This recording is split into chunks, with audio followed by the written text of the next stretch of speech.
So warm doesn't mean weak, but peach blossom people confuse the two all the time. If you have peach blossom, you have heard this internally. I'm firm and I'll hurt people.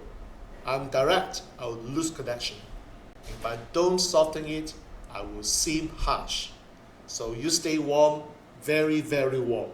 So warm until people lean on you, and warm until people interrupt you, and warm until people assume you will adjust. And you're thinking, why am I always the flexible one? Well, here's the truth. Warm is emotionally availability, and weakness is lack of structure. And they are not the same thing, but peach blossom people merge them.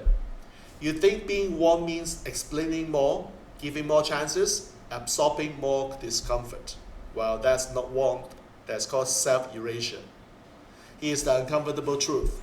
People don't lose respect when you are clear. They lose respect when you are inconsistent.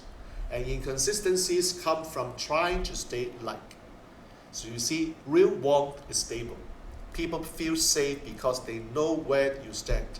They don't have to guess, and they don't have to test. That's strength. And that's why warm leaders feel calming.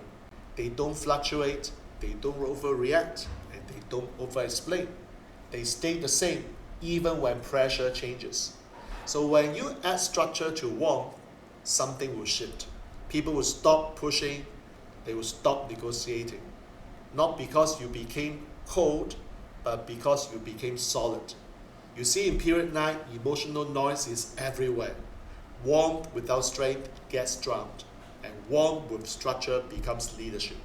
So if you have peach blossom and you are tired of being nice but tired, okay, subscribe to this channel. This is where warm grows a backbone without losing its heart.